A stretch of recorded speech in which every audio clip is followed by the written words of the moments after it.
Bueno, ¿cómo les va? Esta sería la segunda clase asincrónica sobre el tema de los ensayistas argentinos.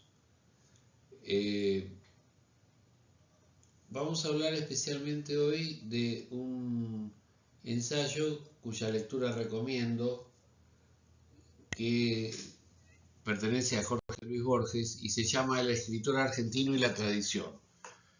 Este ensayo fue producto de una conferencia que presentó en el Colegio Libre de Estudios Superiores en los años 40 y luego fue reproducida en el libro Discusión de 1951. Este libro Discusión no aparece en las obras completas de Borges, entre otras cosas porque Borges prefirió no incluirla en la primera edición de las obras completas. Es interesante más que nada por lo que dice Borges, pero también para reflexionar con la forma en que arma esta conferencia barra ensayo, en el sentido de presentar una tesis, presentar argumentos, y muchos de estos argumentos sostenidos en la crítica a autores que sostienen tesis contrarias. Los dos planteos en los que se basa Borges son: la tradición argentina se limita a la literatura gauchesca, y en segundo lugar, la literatura española es la tradición a la que deben acogerse los escritores argentinos. Bueno, este es un debate, por supuesto, ya superado con el tiempo, tiene más de 80 años este debate, pero con Borges yo creo que se sepulta para siempre esta discusión. Veremos por qué. Pero siempre voy a llamar más la atención, no tanto en los argumentos de Borges con los que coincido, sino en la forma en que él expone la argumentación. Se trata de una contribución al debate sobre la esencia del ser nacional que se dio especialmente durante la década del 50. Marca el abandono del nacionalismo y una concepción universal de la literatura. Ustedes observen que nosotros vivimos en una época post-globalización. En los años 50 era una etapa previa a la globalización y todavía se creía en lo que se llama el color local. Para Borges, la cultura nacional es producto de una adaptación que no necesariamente copia las influencias que recibe. Y esta apropiación barra adaptación va a encontrar su mejor ejemplo no tanto en lo que dice Borges en esta conferencia o en este ensayo, sino en lo que ha hecho Borges: buscar o aspirar a cierta universalidad de los escritos. ¿Qué significa universalidad? Bueno, lo vamos a ver inmediatamente. Significa descentrar la literatura, es decir, que la literatura sea para cualquier lector del mundo, no para todos los lectores, porque ese universo de lectores es variado, es heterogéneo, tal como es la espontánea cultura nacional, no cuando está intervenida por agencias específicas, pongámosle por caso los medios de comunicación, los organizadores de recitales. Pensemos nada más que esto, porque nos cuesta a veces pensar en otra época, ¿verdad? Quiero decir, nos cuesta pensar en un momento diferente del nuestro. Bueno, hoy, después del boom de la música grabada,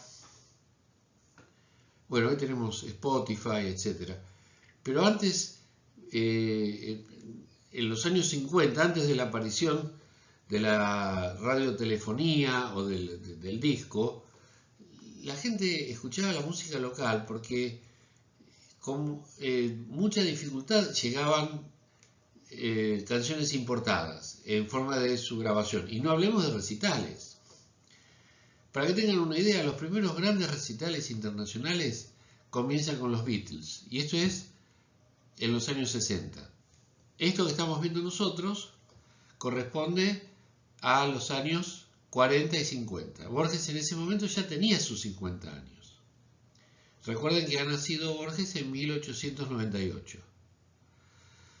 Entonces, se trata de intervenciones en los debates sobre el lenguaje de los argentinos, que compete también no solo a la manera de expresarse verbalmente, sino también a las manifestaciones culturales de todo tipo, especialmente el cine, el teatro y la música. La invención de un nuevo concepto de originalidad basado paradójicamente en la reescritura, la cita apócrifa y el arte de la tergiversación. Para Borges la literatura básicamente es una constante actualización que implica tergiversar las fuentes originales. Por eso Borges va a sostener, desde mi punto de vista con total acierto, que cada autor inventa a sus influencias, a sus antecedentes. Esto es contrario a la lógica, porque la lógica es que el antecedente sirva de inspiración a los actuales, y no que los actuales inventen a los antecedentes. ¿Por qué es esto que dice Borges? Porque la lectura es algo variable. Esta es una tesis muy importante que no va a defender, no va a acudir a esta tesis en esta conferencia. Para Borges este planteo entre lo nacional y lo cosmopolita es un falso problema que revela puntos de vista paradójicos. No olviden esta frase que es muy inteligente de Borges como refutación a las tesis nacionalistas. Dice así: los nacionalismos argentinos son ideologías importadas de Europa. ¿Sí? Bueno, se dice chauvinismo también, está inspirado en un patriota o en un nacionalista francés de mediados del siglo XIX que se llamaba Chauvin, se escribe Chauvin. ¿Sí? Bueno, ese inventó el nacionalismo.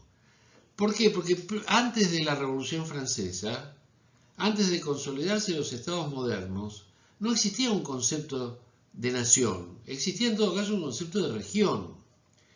Y si había alguna identidad que trascendiera la región, bueno, era el rey, era la bandera, no era de ninguna manera la cultura. ¿Sí? En el Corán no hay camellos. Fíjense, si hay una escritura más afincada en el Medio Oriente, en los desiertos y en los camellos, es la del Corán. Y sin embargo, no se menciona en ningún lugar camellos. Eso es lo que dice Borges. Yo no he leído el Corán. No podríamos distinguir el color local por sí mismo. Necesitamos de los contrastes. Y este es un avance muy interesante de Borges. La identidad es más bien reactiva, no es proactiva. Trato de diferenciarme de los otros para reconocer mi propia, digamos, identidad. No para reconocer mi identidad voy a utilizar o voy a carecer de contrastes. Y ahora viene la retahíla, la secuencia de críticas a autores que se han referido al color local antes que él. Uno de ellos es Leopoldo Lugones, fallecido en los años 30 del siglo XX y que había considerado al Martín Fierro como el libro canónico de la literatura argentina. Para Borges esto es una exageración. Podría ser un libro canónico de la literatura argentina cualquier otro escrito antes o incluso cualquier libro que no tratara sobre la Pampa, los gauchos, etc. ¿Qué pasa? Autores como Lugones y frases como esas tienen un valor pregnante. ¿Qué quiere decir pregnante? Que como son los primeros que han aportado una definición, una orientación, a partir de ellos es muy difícil borrar ese cauce, esa huella que han dejado. Salirse de esa huella y transitar para otro lado.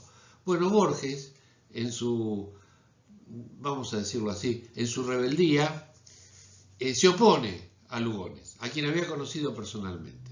Por supuesto, Lugones era mayor que Borges.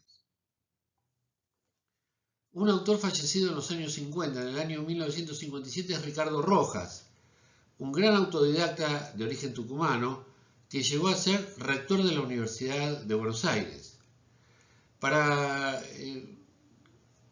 Ricardo Rojas, la necesaria hibridación entre las tradiciones autóctonas y las españolas especialmente son de gran importancia para la producción literaria. Bueno, Ricardo Rojas para Borges también, ahí lo despacha fácilmente, se equivoca con su idea de que la poesía gauchesca deriva de la poesía de los gauchos y de los payadores. Para él, evidentemente, los gauchos y los payadores se habían inspirado más en la tradición española que no en una tradición propia. Pensemos que esta tradición, que se remonta al siglo XIX, no tiene antecedentes locales, sino que tiene en todo caso la inspiración de autores hispanos. El Corán fue escrito por Mahoma, y Mahoma, como árabe, no tenía por qué saber que los camellos eran especialmente árabes. Eran para él parte de la realidad. No tenía por qué distinguirlos. En cambio, un falsario, un turista, un nacionalista árabe, lo primero que hubiera hecho es prodigar camellos, caravanas de camellos en cada página. Pero Mahoma, como árabe, estaba tranquilo. Sabía que podía ser árabe sin camellos. Dice Borges, creo que los argentinos podemos parecernos a Mahoma. Podemos creer en la posibilidad de ser argentinos sin abundar en el color local. En todo caso, deja que te reconozcan los otros, porque los propios van a identificarse de manera espontánea con lo que incluso se aburren con el color local, con lo que vos le ofrezcas. ¿Es una invención artificial el color local? Bueno, esto ya es más polémico. En la poesía de los gauchos, dice Borges, los payadores o poetas populares versifican sobre temas generales utilizando un léxico también general. Las incorrecciones idiomáticas de los payadores son obra de su ignorancia. Sus incorrecciones idiomáticas se deben a una búsqueda de palabras nativas. En la poesía gauchesca se utiliza un lenguaje deliberadamente popular que los propios poetas populares no ensayan. Es decir, hay dos mundos. El mundo espontáneo, el del payador, el del gaucho, y el mundo, podríamos decir, culto, que mira con cierta veneración al mundo popular. Bueno, los poetas populares no ensayan un lenguaje popular, es simplemente su propia jerga. No sé si alguno de ustedes cursó conmigo de la historia del lunfardo, en mi historia de la lengua, vimos exactamente lo mismo. Creo que hemos leído a Borges en un ensayo sobre el lunfardo.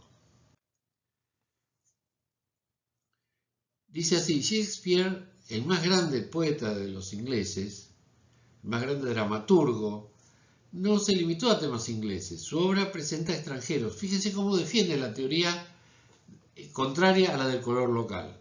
Racine, que es un gran dramaturgo francés, que ha escrito tragedias en el siglo XVIII, recurrió a temas griegos y latinos, y no necesariamente temas acunados en el acervo cultural francés. El prototipo del libro argentino, Don Segundo Sombra, de Ricardo Buiralde, si no lo han leído, les recomiendo que lo lean porque es una novela muy interesante, basada en la novela de Kipling sobre la India, que a su vez recibió el influjo de Mark Twain en la novela que también les recomiendo, Huckleberry Finn, una especie de novela de aventuras autobiográfica muy interesante. Bueno, Mark Twain ha sido uno de los grandes escritores de todos los tiempos. Pero Kipling, autor de la India, que escribía en inglés, se basó en un texto más o menos reciente para la época de Mark Twain. Mark Twain es un escritor norteamericano del siglo XIX. Los argentinos estamos desvinculados de Europa y por lo tanto es un error buscar temas y procedimientos europeos. La guerra mundial, recuerden que en estos años que él escribe o que él redacta este ensayo, bueno, la guerra mundial estaba en plena vigencia. Su publicación en el año 51 ocurre cuando ya la guerra había terminado. Las crisis económicas, las academias y los progresos de la ciencia se produjeron en Europa, pero tuvieron repercusión en la Argentina. no es cierto que hay tal distanciamiento con el viejo continente. Es decir, es muy difícil, esto ya no forma parte tanto de la teoría rebelde de Borges, sino de su conservadurismo. Él no cree que América tenga mucho para aportar, me refiero a las poblaciones originarias, y sí, él tiene una especial veneración por la cultura inglesa. De hecho, era profesor de literatura inglesa. ¿Qué pasa con la tradición española? Bueno, la primera historia argentina se define como un querer apartarse de España, lisa y llanamente. El placer por la literatura española es un placer adquirido, no es nativo. Es que no olvidemos que en el colegio secundario teníamos un año entero de literatura española y arrancábamos con la literatura medieval, la del Cid Campeador, la del Mío Cid, y terminábamos con Benito Pérez Galdós, que era un novelista del siglo XIX. La literatura española difícilmente puede ser del gusto de los lectores si no han tenido un aprendizaje especial. De hecho, es muy difícil seguir a Lope de Vega, no sé al Quijote, ¿sí? Pero bueno, actualmente debe ser imposible seguir al Quijote, especialmente para la gente más joven. Los escritores argentinos para Borges deberían moverse a través de toda la cultura occidental, sin sentirse atados a ella necesariamente, como que tienen que buscar nuevas sendas. Su patrimonio, dice, no es el acervo local, es el universo, y tienen el derecho y la opción de ensayar sobre todos los temas. No deben ocuparse solo de los locales. No deben cerrarse a una determinada tradición, pues las tradiciones son selectivas y discontinuas. Esta también era una idea revolucionaria para aquella época. Pensar que la tradición es la conservación sin cambios, sin manchas, sin alteraciones a lo largo del tiempo. Pues no, las generaciones vamos recreando constantemente lo que hemos recibido. Es más, yo mismo, a medida que pasa el tiempo, voy cambiando mis puntos de vista. No hasta ser antagónicos los puntos de vista anteriores respecto de los posteriores. No, lo que intento decir es que hay matices y en los matices está la riqueza, especialmente la riqueza literaria. Una historia puede ser muy bien contada, por ejemplo la del Quijote, pero sin la gracia, sin el movimiento de cada una de las frases de Sancho Panza o del Quijote o los altercados que tienen a lo largo de sus aventuras, esos matices hacen al libro, al Quijote, plenamente disfrutable. La historia así en general lo es, pero lo que te engancha son los matices. Lo que te engancha como para continuar. Bueno, luego de haber sostenido todo esto, yo les he seleccionado esta milonga de dos hermanos de una colección de poemas destinados a las 6 cuerdas. Algunos de estos poemas han sido musicalizados por Piazzolla, otros por otros autores, como por ejemplo Edmundo Rivero, otros compositores musicales. Vamos acá a analizar, así muy rápidamente, en la milonga de dos hermanos, el color local y su contraste. Traiga cuentos la guitarra de cuando el fierro brillaba. Se nota, ¿no? Fierro, referido al cuchillo. Cuentos de truco y de taba, de cuadreras y de copas. Cuentos de la Costa Brava y el camino de las tropas. Más color local no se consigue. Son los que están en mayúsculas, son nombres propios de lugares reconocibles. Venga una historia de ayer que apreciarán los más lerdos. El destino no hace acuerdos y nadie se lo reproche. Ya estoy viendo que esta noche vienen del sur los recuerdos. Veláis, señores, la historia de los hermanos Iberra, hombres de amor y de guerra y en el peligro primeros, la flor de los cuchilleros y ahora los tapa la tierra.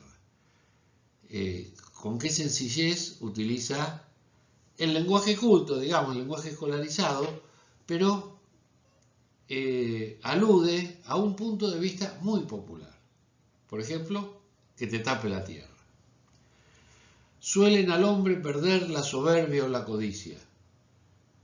También el coraje envicia a quien le da noche y día, el que era menor debía más muertes a la justicia.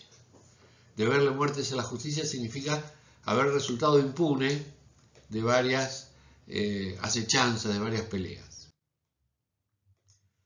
Cuando Juan Iberra vio que el menor lo aventajaba, la paciencia se le acaba y le fue tendiendo un lazo. Le dio muerte de un balazo allá por la Costa Brava. Así de manera fiel conté la historia hasta el fin.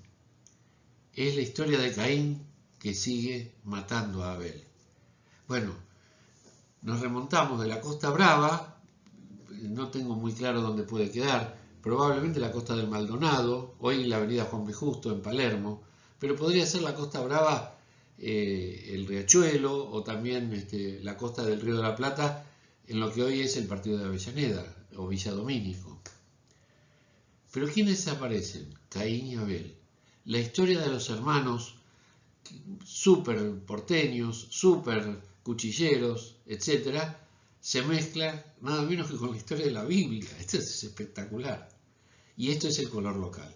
El color local insertándose en un mito, el mito bíblico, ampliamente conocido. Les propongo otra, la Fundación Mítica de Buenos Aires. Más que nada les propongo estos ejemplos, obviamente para que conozcan algunos poemas de Borges, pero también para que vean cómo se entrelaza el respeto, la veneración por lo propio en el contexto de una perspectiva universal. Este es del libro Fervor de Buenos Aires. Borges tendría 25 años cuando escribió este libro, más o menos, tal vez menos. Fundación Mítica de Buenos Aires. Y fue por este río de sueñera y de barro que las proas vinieron a fundarme la patria. Irían a los tumbos los barquitos pintados entre los camalotes de la corriente zaina. Pensando bien la cosa, supondremos que el río era azulejo entonces, como oriundo del cielo, con su estrellita roja para marcar el sitio en que ayunó Juan Díaz y los indios comieron. Hace alusión a Juan Díaz de Solís, que según la historia escolar, probablemente sea la historiografía científica también, sostiene que Juan Díaz de Solís, quien descubrió el Río de la Plata, el Río de la Plata existe desde hace millones de años, pero el primer europeo en llegar al Río de la Plata, y lo llaman Mar Dulce, desembarca en las costas de Montevideo y ahí los indios charrúas aparentemente lo mataron y luego lo comieron. No sé si es cierto esto, pero bueno, el día con su estrellita roja para marcar el sitio en que ayunó Juan Díaz y los indios comieron. Lo cierto es que 1000 hombres y otros 1000 arribaron por un mar que tenía 5 lunas de anchura, o sea, se tardaba 5 meses en cruzar el mar. Y aún estaba poblado de sirenas y endriagos, y de piedras imanes que enloquecen la brújula. Prendieron unos ranchos trémulos en la costa, durmieron extrañados. Dicen que en el riachuelo, pero son embelecos fraguados en la boca. Fue una manzana entera y en mi barrio, Palermo. Es decir, él refuta la historia escolar, digamos, la historia académica, y propone que en lugar de haber ingresado Juan de Garay o Pedro de Mendoza, ambos entraron por la desembocadura del Río de la Plata, en el riachuelo. Mejor dicho, por la desembocadura del riachuelo en el Río de la Plata. Eso es en el barrio de La Boca, en Buenos Aires. Bueno, pues no, él cree que fue en Palermo. Una manzana entera, pero en mitad del campo. Fíjense que ahí utiliza un error ortográfico a propósito. En Buenos Aires nadie dice mitad, Todo el mundo dice mitad. Una manzana entera, pero en mitad del campo, expuesta a las auroras y lluvias y sudestadas. La manzana pareja que persiste en mi barrio, que son 4 calles que todavía existen: Guatemala, Serrano, Paraguay y Gurruchaga, pero Serrano hoy se llama Borges, ¿sí? La calle Serrano ha sido modificada y creo que Gurruchaga también, pero bueno, si van por Buenos Aires, esta esquina la van a encontrar, a muy pocas cuadras del Jardín Botánico. Un almacén rosado como revés de naipe. Si han visto el bar Firpo, que queda en 14 de julio y 25 de mayo, es algo parecido a ese almacén rosado como revés de naipe. Brilló y en la trastienda conversaron un truco. El almacén rosado floreció en un compadre, ya patrón de la esquina, ya resentido y duro. El primer organito salvaba el horizonte con su achacoso porte, su habanera y su gringo. El corralón seguro ya opinaba Irigoyen, algún piano mandaba tangos desaborido. Es decir, presente y pasado todos juntos, ¿sí? Irigoyen, presidente entre 1916 y 1922. Por eso se me ocurre que el poema aparece en el libro de 1923, pero fue escrito bajo la presidencia de Irigoyen, probablemente en el año 22 o en el 21. Una cigarrería sahumó como una rosa el desierto. La tarde se había ahondado en ayeres. Los hombres compartieron un pasado ilusorio. Solo faltó una cosa, la vereda del frente. A mí se me hace cuento que empezó Buenos Aires. La juzgo tan eterna como el agua y como el aire. Bueno, nos vemos la semana que viene. ¿Qué les parece? Más o menos media hora dura esta clase. Digo, nos vemos a través de este soporte. Vayan pensando, les voy a dar una lista de ensayos posibles para preparar su exposición del segundo viernes de junio, tal como habíamos quedado. Eso lo voy a poner directamente en la plataforma.